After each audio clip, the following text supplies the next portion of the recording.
Bonjour, c'est Expo Info. Et aujourd'hui, on va vous présenter un exposé sur Louis X. C'est parti.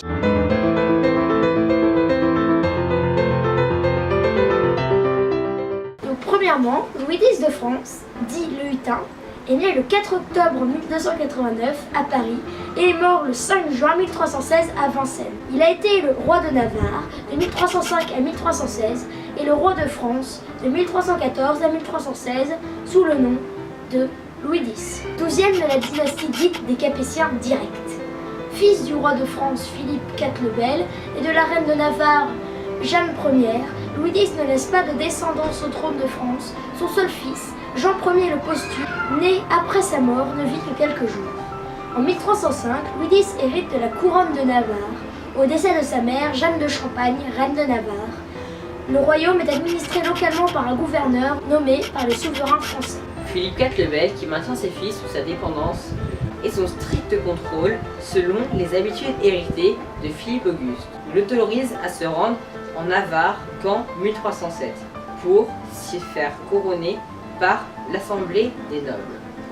Les Cortés, Louis X se rend en Navarre avec son épouse Marguerite de Bourgogne et une forte délégation de nobles français qui sont couronnés à Pampelune le 1er octobre 1307 au roi et reine de Navarre. Bien que Louis X n'ait régné que 2 courtes années, on peut tout de même noter certains éléments de sa politique.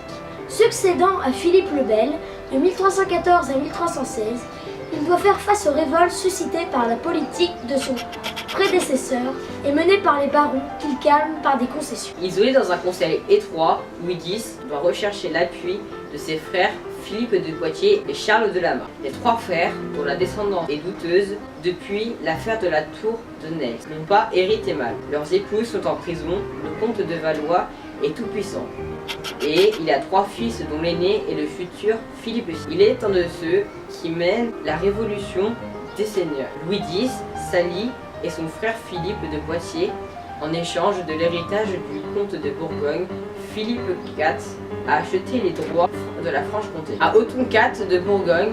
En échange d'une alliance matrimoniale, les 2 filles d'Othon IV de Bourgogne épousent respectivement Philippe de Poitiers et Charles de Marque. En acceptant de perdre ses droits de succession sur le comté de Bourgogne, l'aînée d'Othon, Jeanne II de Bourgogne, en conserve la jouissance et le titre, tandis que sa cadette, Blanche de Bourgogne, reçoit en dot 20 000 marcs d'argent. Selon le testament de Philippe IV, le comté doit revenir à la couronne si Philippe de Poitiers et Jeanne de Bourgogne n'ont pas de fils. Philippe de Poitiers monnaie son appui en exigeant que son épouse Jeanne puisse léguer la Franche-Comté à sa fille aînée, en plus de l'Artois qui lui vient de sa mère Maillot d'Artois. Cet accord par lequel Louis X paye la stabilité de son début de règne doit amener sous le règne de Philippe VI la difficile succession de la Bourgogne et de l'Artois, venue entre les mains des Habsbourg par mariage. Sous Louis XIV, la guerre de dévolution de l'Artois et de la Franche-Comté.